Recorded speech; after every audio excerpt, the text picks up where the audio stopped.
Good evening. My name is Mary. I work here at Midwest Genealogy Center as a reference associate. The Civil War, very simply, we know 1861 to 1865. When you start, a lot of people, they're thinking, well, I've heard stories that they were in the Civil War, and you're trying to research, do we know this for sure? Well, start with their age. How old would they have been when the Civil War started? If you look in the 1860 federal census, look and see where they were living, who they were living with. If little Robert was only 6 years old in the 1860 census, I doubt that he was in the Civil War. Something else to keep track of, is their death date and their death place. Because, for example, if you have someone that, they're from Illinois, but let's say that they died in Virginia in 1864, then they probably died in the war. The map, this is just to give you an idea, the blue states were Union states. And the red ones at the bottom were the Confederate states, and the striped ones were what they call the border states.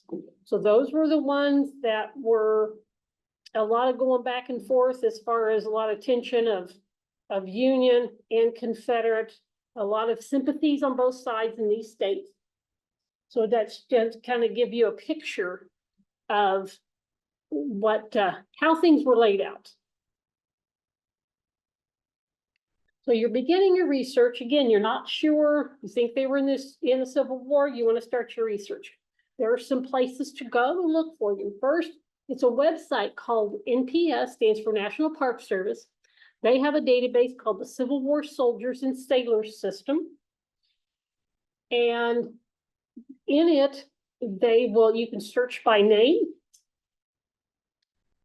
And then you can kind of, got filters, you can narrow it down and look, what side they were on, if you know what side they were on, what state they were on, if they were infantry or cavalry. Ancestry also has that search, as well as MyHeritage and FamilySearch.org. Let me hide my little Control-C real quick. Now, the asterisk next to NPS and Ancestry, there is a link that takes you to the regiment, takes you to regimental information about those, about that unit. And then an alternative is, there's a really good website called militaryindexes.com/Civil War. And just so you know, these websites and different stuff that we talk about are on the handout as well, so you can refer to the handout. But this goes, you can look in there and it's got links to lists of Civil War soldiers. It has, and not only at the federal or national level, but at the state level, there's links in there as well. There it is. So this is supposed to fly in and it just jumped. In the middle, that's an example, Wellington C. Hugaboo. This actually came from NPS website. So this was, I looked him up, and it gives his regiment, the company he was in, and his rank in and when he went out. The line in the middle where it says alternate name, that's simply the roll number, the group and the roll number from the National Archives. And they don't have much information on him. But the interesting thing is NPS, because it's blue, if you click on it, come on, nope, too far, you get, this is their unit history. So their version of unit history is kind of like a timeline. So it gives you where they were, when. Now, the more, I would say not more interesting, but we have at MGC, we have microfiche that have unit histories for the units from the different wars of the Civil War for a lot of different states. The difference is these, again, they pretty much give you a timeline of when they were where. Those actually are copies, they've copied books in diaries that were written about the units. So there's more narrative in those, but this gives you a sense of, if you're trying to figure out where, you know, where your ancestor was at any given time, they'll give you that and give you the battle where they lived, or where not they lived, they where they were stationed, where they fought. And at the very bottom, you can see it gives, they lost 13 officers and 160 enlisted men. And then 5 officers and 114 enlisted men, they died by disease. So, and if you're curious, down here it says view battle unit soldiers at the very bottom. You click on that, it gives you a list of every soldier in that unit, in that regiment. So if you're kind of curious about groups and stuff, it'll give you that list there. Clues in photographs. Again, this is, you know, you're trying to figure out, you know, he's in the Civil War. What, you know, what rank was he? What did he do? Well, again, they were officially blue and gray, blue being the north, gray being the south. However, that was inconsistent because a lot of them showed up with what they had on their back. So, but if you happen to have a picture, hang on to it. Those are very rare. But in those, now you notice that they're black and white, and you notice on the screen it talks about colors. You're like, well, how do I tell what color it is? We kind of look at shading on the black and white pictures. For example, trouser color. Is it lighter color or a darker color? Trousers, because so I think the darker colored for the officers and the lighter colored would have been for the enlisted. And then you have trouser stripes, and you can see like red was artillery, yellow was cavalry. Well, yellow is going to be lighter on a black and white picture than red would be.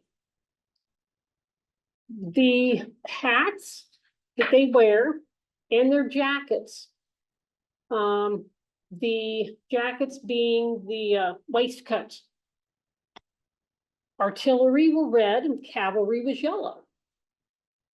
And then if you have a chance, if you could take the picture that you have and make it big enough where you can look at like any insignia, like this officer, he's got an insignia on here, or if on the hat, if you can figure out what, you know, like what's up on what insignia is on the hat that you can,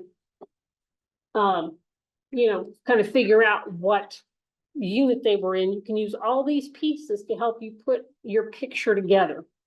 We also have a book. We have this book in our library, and you can go, if you're interested, I'm sure you can go to WorldCat and look to see what other libraries, if your local library has one.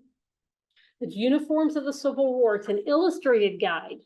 So they drew pictures of all the different uniforms and things that were, you know, that they used during that time. Naming conventions. So somebody wrote a diary. They wrote letters home. And we'll start the Union. You know, if they mentioned they were in the 2nd Illinois Infantry, the Union liked to use numbers. And the Confederates liked to use names. So the Confederates, they had the Lone Star Rifles, so they liked to use names as a descriptor of their unit. The state militia, they kind of did both. And you can tell 1st Missouri State Guard was also known as the Missouri Tigers. So that's where, hence the shirt. Now the battle, so if they wrote a diary, wrote a letter home, and they were talking about, okay, well, they've been at the Battle of Pittsburgh Landing. Well, then they were on the fighting for the Union, because the Union liked to name their, give, you know, the big titles for their battles by natural objects. And you can see by the picture at the bottom that these are boats. That is the landing for the boats that would pull up on shore. So that's how that got that name. The Confederates, They named it after towns or man-made objects, like on the bottom, it's the Battle of Shiloh, because the Battle of Shiloh was a church. It was man-made, so they named it after a church. And they're going to be the same battle. They just, each side called it something different. So that helps you feed, that's going to give you those clues. More information to get, the 1890 Veterans Schedule. They gathered the information, the top half of the page, like this is Wellington's information, is his name, his rank, the company he was in, the regiment, or the vessel. In his case, he was in the 64th New York Infantry. He enlisted on the 15th of October in 1861, and he was discharged exactly 3 years later.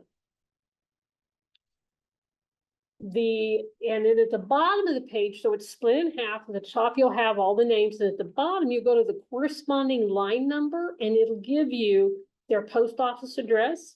It gives you their kind of any disabilities that they had and any other remarks. In his case, he literally spent 3 years and got out without a scratch. Yay for him. So, and this is also for widows. This was also veterans' widows that were reported. Now, there is a problem, and my apologies, the 1890 Veterans Schedule, part of it was accidentally destroyed in a fire, and it's the first half of the alphabet. So it's A through, it's half of Kentucky, and I always get backwards if it's the east or the west that got destroyed. I think the east, yeah, eastern part, the records from the eastern part of Kentucky do no longer exist. So if you're researching somebody that is in the western part of Kentucky, all the way through Wyoming, then the records still exist. I have two great grandfathers. One was in Illinois, and the other was in Ohio. So I can find Ohio, but I cannot find the record for Illinois because it doesn't exist. So this is very helpful information. Again, you're just kind of compiling more.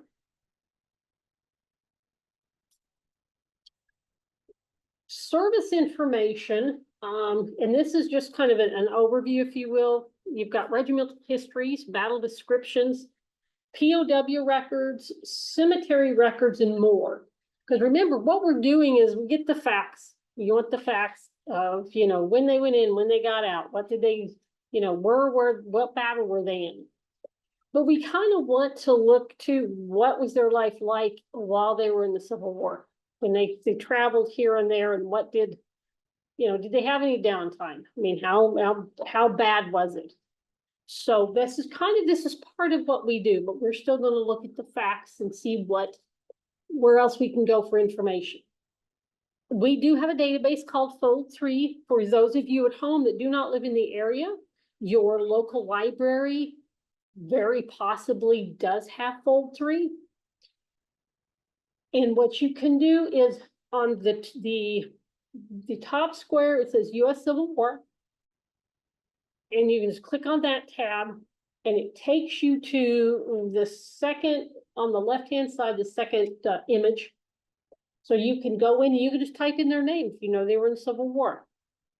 But what they've done, Fold 3 has also split it up. So you also they have one tab that's just the Union. So if you know the ancestor was the Union, you can it'll narrow down your search. And then they did the same thing for the Confederates. So the Confederacy has its own tab as well. But there's compiled service records for some states. There are service record indexes for some of those states, for other states. Sometimes there's original papers, there's rolls. You've got pension records, pension documents, not necessarily the records themselves, but indexes and different documents that you can use to get the pension records. And then battle information and regimental histories. And they don't, honestly, they don't have it all, but it's worth a look to see what information they have as far as battle information and regiments. Now, this is just to show it's an example. So in this record, this is the compiled service records of volunteers of the Union soldiers from the state of Missouri. Now, these are the actual service records. I also know that they have the index. Some states just have the index, some states just have the records. Missouri happened to have both. But the significant thing is here, the total number of records, over 309,000, and it's 100% complete. So that means that all of those records have been scanned on fold 3 and they are there. And down here, this is just, you know, if you want to look at the microfilm, this is the microfilm group that you would look for if you wanted to actually pull the film. But the images are on fold 3 are from the National Archives. So some people just still like to look at the rolls, the film just in case, which they do. We've got a lot of National Archives film here as well, but you can also go to National Archives. Military records are usually held in St. Louis. But yeah, a lot of good source information. They're military, it's called compiled military service records. Their service records are actually kept, they look like cards. They're probably about 5 inches long and about 2.5 inches wide. They're not real big. And they record, and this was for the volunteer soldiers only. This wasn't for the officers. And it's called, they're kept in an envelope. It looks like a big envelope. Sometimes you'll see it referred to as a jacket. And it's details of what they did, because payroll, injuries, enlistment, and discharge. The example here is for a Robert Miller. He was in Missouri in the Company H 40th Regiment. He's 27 years old. He's 5'7".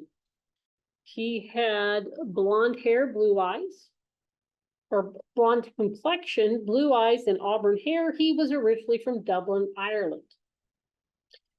And his gives his occupation. It's very interesting. He enlisted on the 4th of September of 1864 in St. Louis. Now, the snippet at the bottom is the back of the card. He deserted 2 days later. So these cards have all that information and all those tidbits of what you can, you know, what did he do during his service? He left, so he wasn't there. Now, there are some records. Some of these are on fold 3. And then you can request other ones through the National Archives. So you just kind of have to see what's on fold 3. And then if they don't have it, you know, you can go to the National Archives website and request those records. So the Union soldiers, because you have what I refer to, you have volunteers and you have the career soldiers, because the volunteers are basically what my people did. They just showed up, signed up for a few years, and they were done. The career soldiers are usually the ones that, you know, the Army was their life. So it's called the military CMSRs. If you see a CMSR or a CSR, it's the same thing. It's their military service records. They have pension files. And then there is the M594, that's the National Archives film number. And you can look at the compiled records showing service of military units and volunteers unit organizations. These are on Family Search. So you don't want to go through all the film. You can go to Family Search and find those. For the regular Army, there's a different set called Registers of Enlistments. And you notice it starts in 1798 and goes to 1914. So that's going to cover the entire century of the Civil War. So if they got, you know, enlisted in, you know, 1852. But those you can find on fold 3, on Ancestry, and again on Family Search. And the nice thing with fold 3, which we do provide a class for, that you can go in, and if you know you want to look at just that title, that collection, you can actually go into their publication section and just type that in and then search there. Published resources for the Union. There was a Janet Hewitt compiled a 33 volume set of rosters of the Union soldiers. And these are all the units, all the soldiers in alphabetical order. And then the periodicals we have Civil War Times and Civil War Monitor. And sometimes those can be, you know, how to research Civil War, or it might have a description of a battle, or things like that. They might have a list of soldiers. So you just kind of read those and see what you can, you know, what you can find. Now we have the Confederate soldiers. They have three major record sets. Again, you have their CMSRs. Then you have their compiled records that are on Family Search.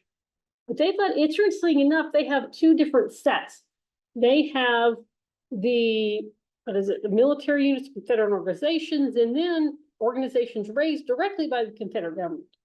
I am not sure what the difference is. I've never looked, but I don't know if there's overlap, but it's always worth checking both. On Ancestry and MyHeritage, there's a collection called the Confederate Service Records. Now, Janet Hewitt, she did the Union, and she also created a 16-volume set of the roster of the Confederate soldiers. Now, these, I'm not sure why, but she actually set these up by state. So if you go by state, and then go by, I believe it's by county. So, and that would be the county in which they lived when they volunteered for service. And there is a specifically Confederate, there's a periodical called Confederate Veteran, and it's at the Library of Virginia. U.S. colored troops. There were approximately 186,000 African Americans who served. Any state militias that they would have joined if they joined before 1863, those would have been state militias. It wasn't until 1863 that the U.S. colored troops were formed.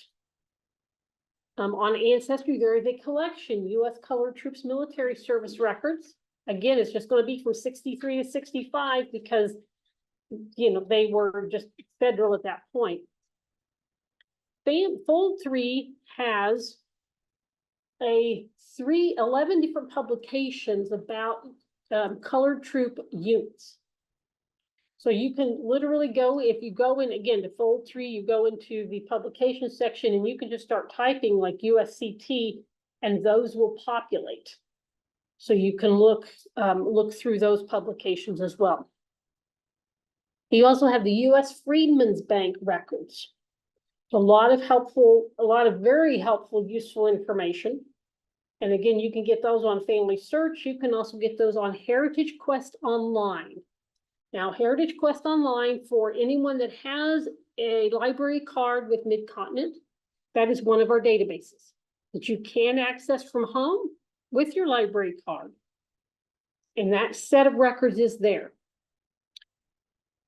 If you're not from around here, just check your local library to see what they have available.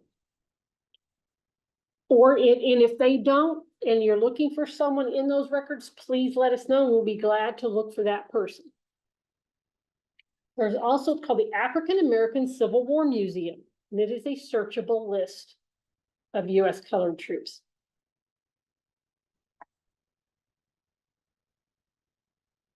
Come on, there you are. This is an example of the U.S. Freedmen's Bureau information. You notice has his name has, I'm guessing that is probably some kind of like 773, a card number. It gives the date he applied, who his mistress was, his physical description, his unit. So he was U.S. Colored Troops Company I, it looks like, the place of his birth. So if you have someone you're researching and you don't really know where they came from, it's going to give their place of birth. And then below that, his place of residence. So this Robert Price was born in Prince George County, Maryland.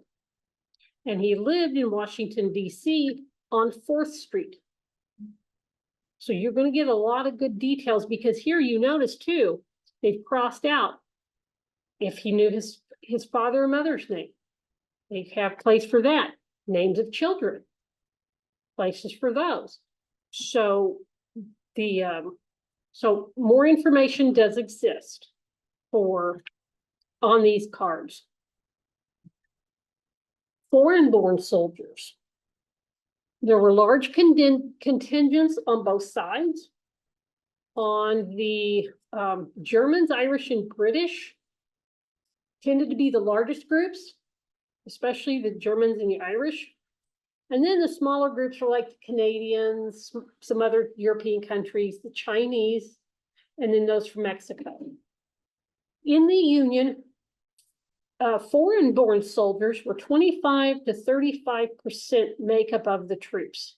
So anywhere 25 to 35% of the Union were foreign-born. And in the Confederacy was about 5%. Now, the US government did a good thing in that any citizen, so if you have someone that immigrated from Germany in 1859, and they joined the Civil War and fought in the Civil War, then their citizenship was granted immediately. They did not have to wait the minimum of 5 years to be able to get their citizenship. Because if you're going to leave your country and come fight for a total different country, you deserve to be a citizen. So so kind of keep that in mind too, if you have an immigrant that fought in the Civil War. Native American soldiers, there was over 25,000 American Indians that served in the Union and the Confederate armies. In the Union, you had the Delaware, Creek, Cherokee, Seminole. I mean, the list goes on. I believe they said there was over 20 different tribes that served. And they had the Indian Home Guard. And there were 3 regiments in the Indian Territory: Kansas, Missouri, and Arkansas. So they served in the Home Guard. And then you had in the Confederate Army, there weren't as many. You only had 5 different tribes that were represented in the Confederate, in the South. Sailors, you don't think much about the sailors' Navy in the Civil War, because ships fighting and war were kind of new at that point. But you're still going to have the Union Navy. You have their service information, so the dates of service, what ship they served on, their pensions, document service. Those pensions going to give you the information you need to confirm it's who you think it is. There's 2 different, and you can get these on fold 3, Navy survivor certificates and Navy's widows certificates. Now, the Confederate Navy, Confederate side's a lot different, because anything that survived, which isn't a lot of records, they're in really bad shape. And any pensions were state issued, not federal records. So you actually have to go to the state. And there's an article by Lee Bacon. And it gives research tips called Civil War and Later Navy Personnel Records at the National Archives. So if you want to dig deeper into naval research in the Civil War, that's a good resource to look at. Pensions are, as far as research is concerned, pensions are a big deal, because they have, it kind of gives you that more military information about your ancestor. But there were rules. First of all, eligibility. They had to serve at least 90 days to be eligible. They had to be honorably discharged, and they had to be unable to support themselves through work. So if they couldn't hold a job because they were physically disabled because of the war, then they would be eligible. Now, that's at the beginning of the war. Over time, they kind of eased up on the rules. So I think it's by 1890, they pretty much said, if you survive this long, you get a pension.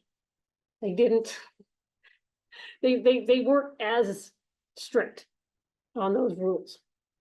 The applications, obviously the veterans would have personal information and then the details of the service.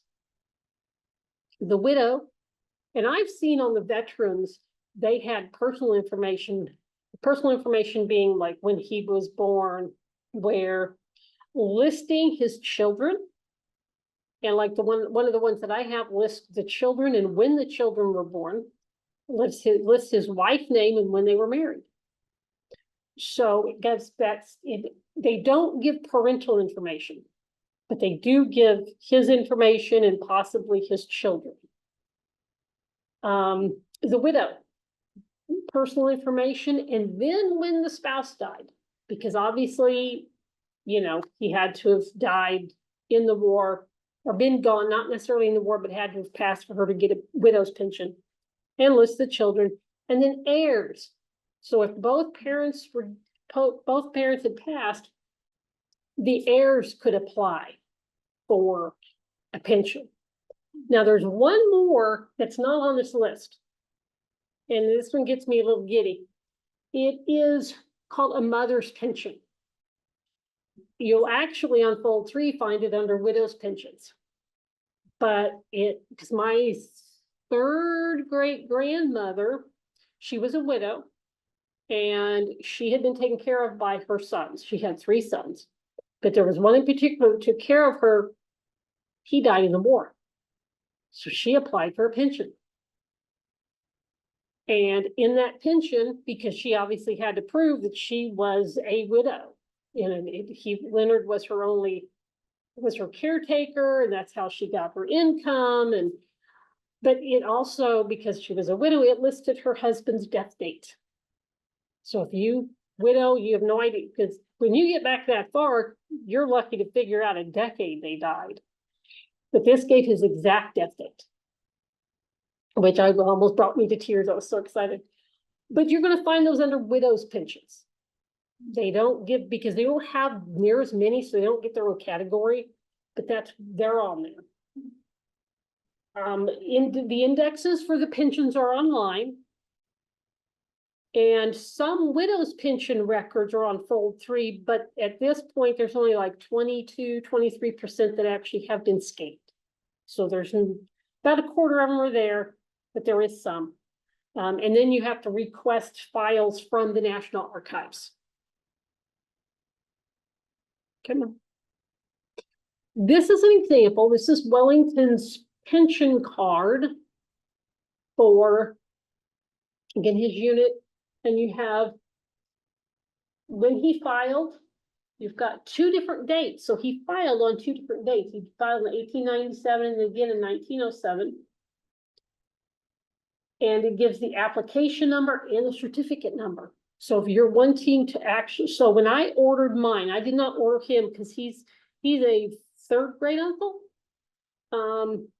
But when I ordered Robert's and John's, it was good to have those numbers, because when you ask for it, that's how they're going to find it, is any information like that you can give them. It's easier for them to find that information, especially if you have a common name.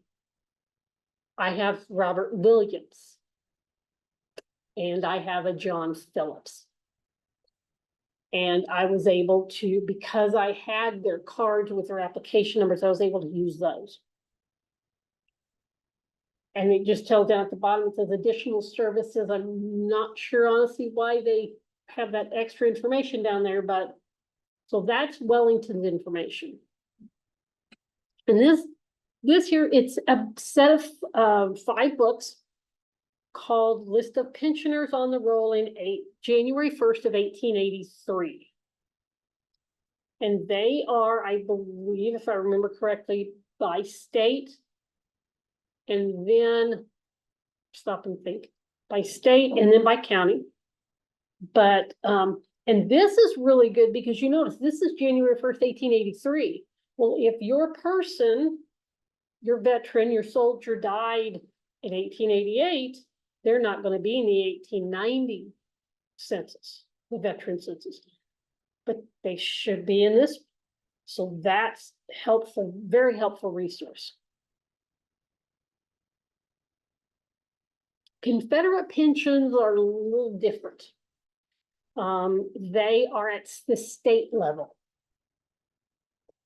They're going to be held by the state archives, any historical societies or record centers for that particular state. And their eligibility, they had to be disabled or indigent. So they had to be extremely poor to be eligible. And they applied in the state that they resided in, not the state where they served. Again, the National Archives website has a list of states that have where they're holding, where their repositories are that you could be able to find these. And their website, National Archives, very long military, Civil War, Confederate pension records. All of these, again, all these websites are on your handout.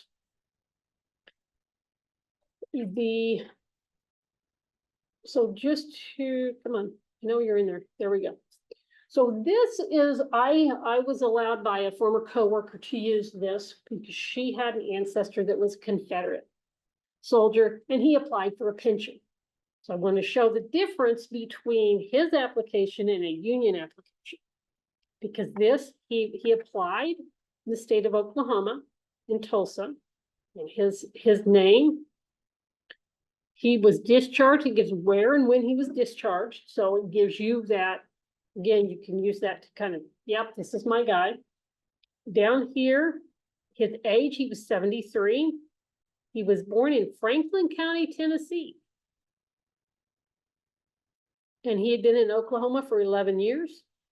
You see, he was from Oklahoma, or he was from Tennessee, but he lived in Oklahoma at the time, so that's where he filed for his pension. We have more military records.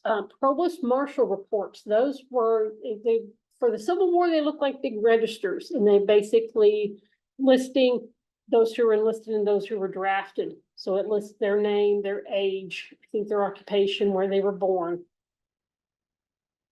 And there's also U.S. state and adjutant general reports. So any personnel records that exist would be there. Excuse me. And again, we want regimental and unit histories. And like I mentioned earlier, we have on microfiche unit histories that are like a narrative. They're going to tell a story. So if you can find the unit, there's actually someone wrote a story, wrote information down about that. And then veteran services, because you had homes for disabled veterans and you had veterans or old soldiers' homes started in 1866. And if I can get it to pull up, there you go. This is an example of what the U.S. soldiers' home, what their record looks like. So it's going to give you the time and the place of their enlistment. Because you see this poor man, 1861, they get in 1865. His rank, basically his unit, times and places when he was discharged, why he was discharged, and then like disabilities, comments, things like that. So this is his military history at the top. Here's his domestic history. So he was born in Ohio. It gives his physical description, his occupation, residence subsequent to discharge. He lived in Topeka, Kansas. And he was single. And then it gives the name and address of nearest relative. And so he gives his name of his brother. So you can help build those family relationships and get the whole family involved in going. And then the home history. So this is going to be when he went into the home and when he was, when he was discharged, and then why. Like the first one is at request, the third was at request. So that's going to give you that history of, again, especially if you've got gaps in time and you're researching and you're trying to figure out where he was living, what he was doing. Using these soldiers' homes records, you might be able to find, oh, that's why he wasn't at home with the family. He was in a home. Prisoners of war. There were, the information that I got, I found, and it can be a little conflicting, but 670,000 men were taken prisoner throughout the war. There was over 400,000 that were actually held until the end of the war. There were 56,000 who died in prison, plus or minus. 30,000 in Confederate prisons and 26,000 in Union prisons. There were as many as 150 prisons altogether, north and south. There were 13 main Union camps, so those are the ones that you heard names of. You have like Camp Douglas, Fort Delaware, so those were in the north, and then you have the Confederate camps like Andersonville in Georgia.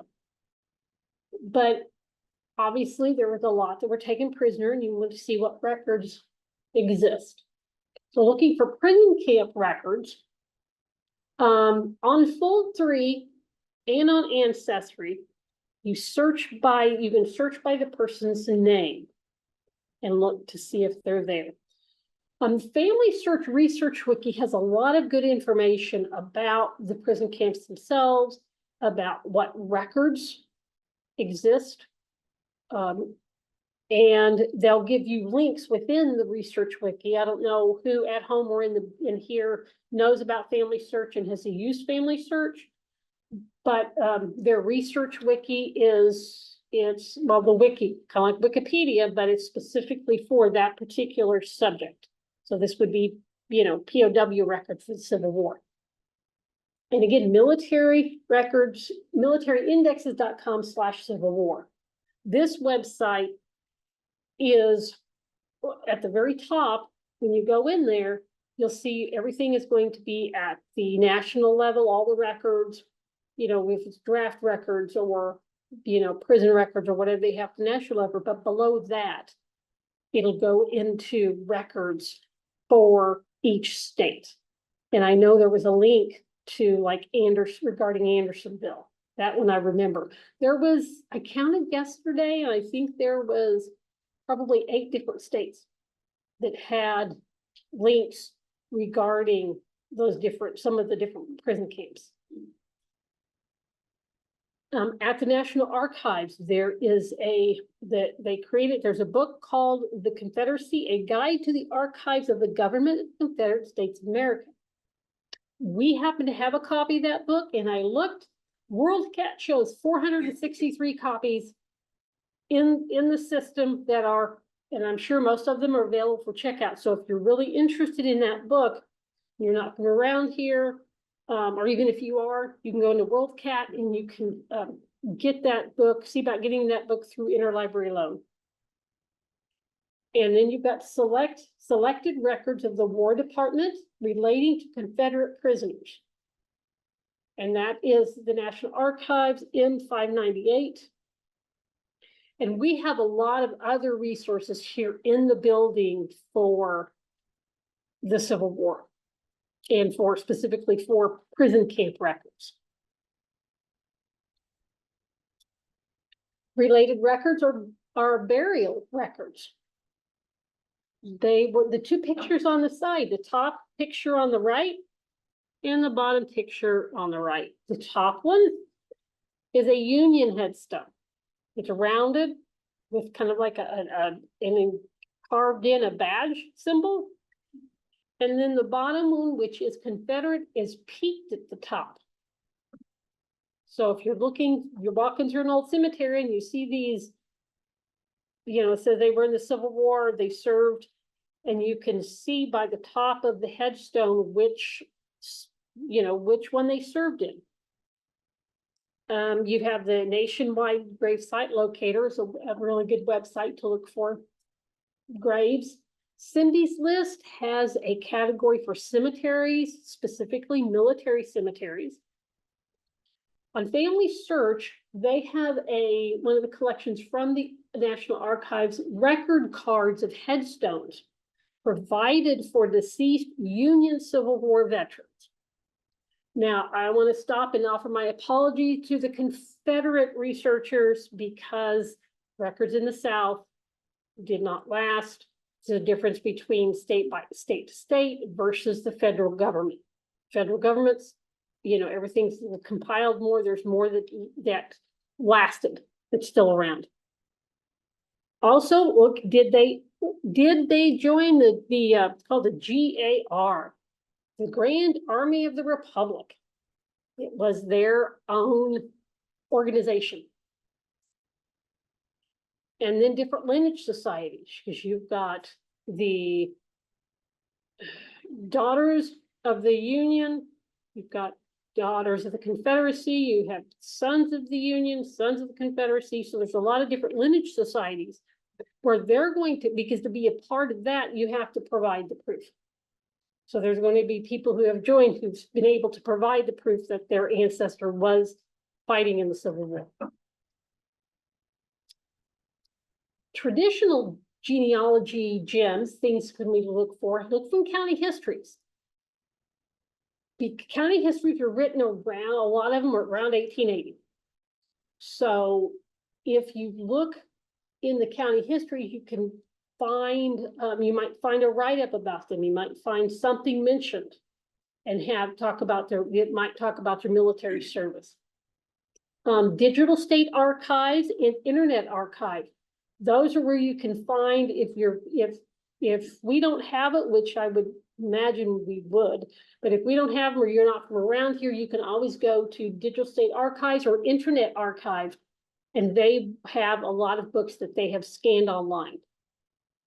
Because any book that old is open to the public, so they can make that available. You have newspapers. Chronicling America is a website by the Library of Congress. And they have, you can go in and search for a particular newspaper and see if you can maybe get it on microfilm and order it through your library. A couple of our databases we have newspapers.com library edition, and then we have Access Newspaper Archive. These are two different databases, and they work similarly in that they're different newspapers, different times, and from different locations. And they do have some newspapers back from the Civil War era. So it's always worth trying to see what you can find. Periodicals, if you go to Allen County Public Library website, they have a section, it's called Percy. They've created an index that you can look. The best way for me to look is if I go by location, so I go by state and county, and it'll give me a category about Civil War, and it'll show all of the periodicals that have articles from that county about Civil War. So then you can search, and it can be anywhere from this is how you get a hold of the National Archives to these are the Civil War soldiers from this particular town. So it's going to vary a lot, but it's always worth checking out. Diaries and memoirs. If someone published, like you, sir, mentioned that you had someone, someone published a diary and your ancestor was mentioned in it. So you've got other diaries and memoirs that were published about service, whether it's specifically about a certain person or people, or if it's just a unit. The book on the left, it's titled Reminiscence of an Army Nurse During the Civil War. They couldn't get a pension because they weren't soldiers. So this nurse, Adelaide Smith, she published this she wanted to share her story, but she also wanted to see if she could make a couple dollars on the side. I applaud her for that. She got creative. But yes, so there's a lot of stuff out there to find. So there's a set of books, 128 volumes called The War of the Rebellion, a compilation of the official records of the Union and Confederate armies. We have the entire set upstairs, which includes, it's 128 volumes, it's in 4 series, but each volume's in parts. It can be anywhere from 1 part to 4 parts. So the entire set's like 250 books. And there are different series. You have correspondence, you have POWs, then you have Union correspondence and Confederate correspondence. There's also a general index to find, so you can find the series and the volume number if you can find your person that's mentioned in any of these books. They have been scanned and are available on Family Search, and they are also available on Cornell University's website as well. Now, websites that are really good for Civil War research is Family Tree Magazine, Civil War Genealogy Toolkit. So they have kind of a list of this is how you research. This is probably a better way to go look for this information.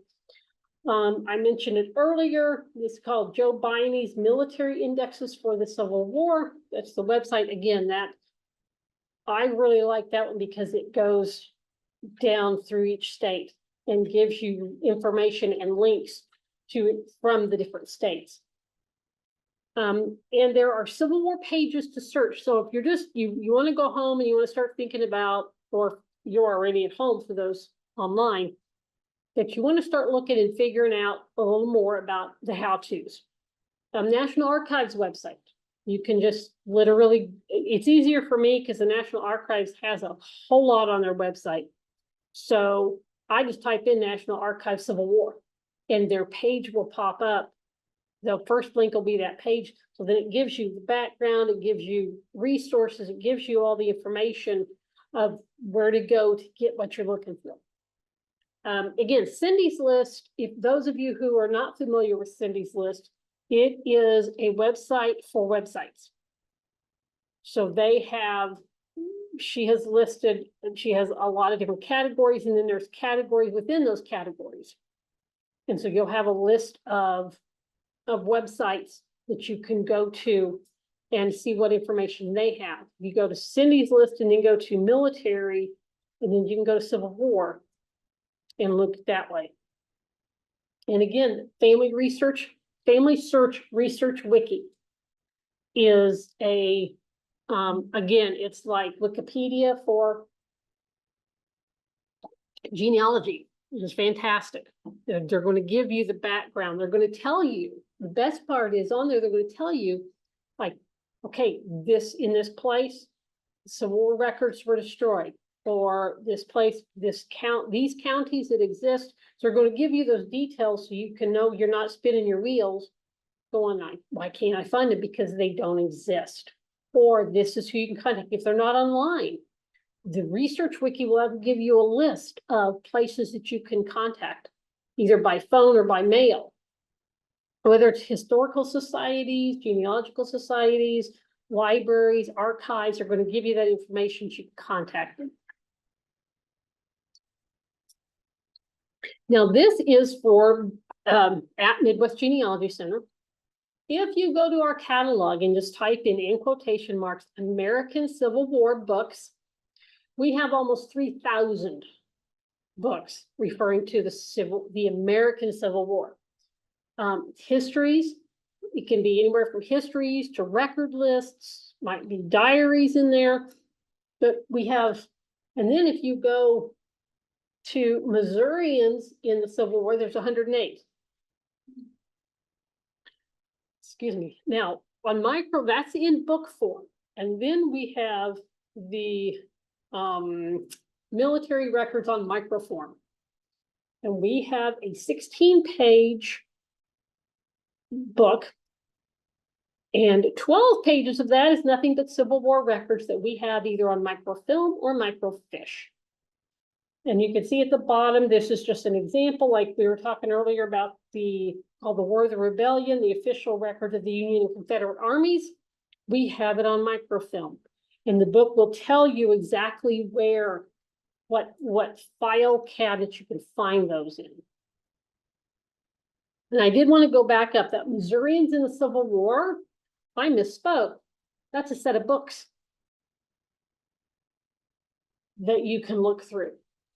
There's a lot of stuff that happened in Missouri at that time. The top websites to look for websites and databases that you can to look for Civil War records. The National Park Service, the NPS, that's the first one we talked about. There is a Civil War soldiers and sailors, they call it their subsystem. So there's the index. I showed you the example earlier, Wellington, and it kind of gives you a little bit of information. There's regiment and battle information. There's also cemetery information on NPS. Fold 3 and Ancestry, you can either use the library edition, or if you have a paid subscription to either one. But you're going to have in Fold 3, they've got regiment battles. They have service index and service records. We talked about those earlier. And they will have pension indexes. And again, any pension records are the few of the widow's records, but for the most part, pension information you will end up having to go to the National Archives to get. The Ancestry has national and state service. They have indexes and records, and they have the pension records, pension indexes, indexes as well. Family Search has, so again, you've got all these have the Civil War indexes, information about the battles. They also have this place, it's called NARA to FHL film conversion. So let's say you see a National Archives. The National Archives, those are the ones that start with M.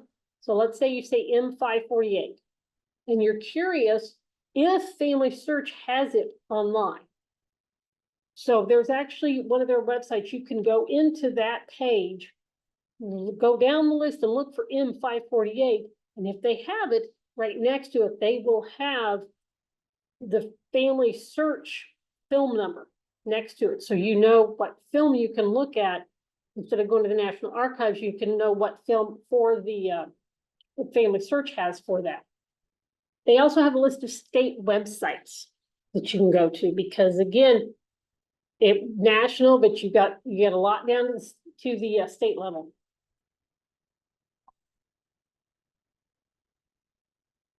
Just getting on summer, people want to take a trip, and there's a lot of museums, monuments that you can go visit. State and local historical societies. The American Battlefield Trust has a link called Learn Resources, and Wikipedia, State Civil War Museums. So if you want to just go, you want to, you're really into Civil War and you want to go, just go to the Wikipedia State Census Civil War Museums and see what they have that might be where you're going. And then again, on-site and online collections. A lot of museums, this came out of COVID, because a lot of museums wanted to make their stuff available, but no one could go visit. So they made more stuff available online that people could go and visit virtually. And now we can get on the road, so we can do both. Now this is for those that get on our website. If you have a library card, we've got 5 different databases that you can search. And again, if you can get these from home, if you have one of our library cards. But once you go to Midwest Genealogy Center's website, if you go to research, and then you're going to go to the tree that says genealogy databases. And we have 5 for Civil War specifically. And you can see them across the bottom: Civil War words and deeds, Civil War reports, Confederate newspapers. And notice on there, it's very specific with Alabama, Florida, Georgia, Tennessee, and Virginia. So you can look, so if you're researching or whatever you're researching, excuse me, you can take a look through those and see what they have, see what information they have there. This is our contact information for Midwest Genealogy Center. There's our phone number, 252-7228, area code 816. And there's our email, mgc@mymcpl.org. Please feel free to ask questions, call for information, call for whatever you would like. Don't forget to check our program list for any classes coming up. Here in 3 weeks, we are going to have World War II research. And in August, we are having World War I research. As well as we have various and sundry. I know we have a periodicals class coming up next Friday. We have other newspaper class coming up in July. So please check our program guide and our online programs and come see us again.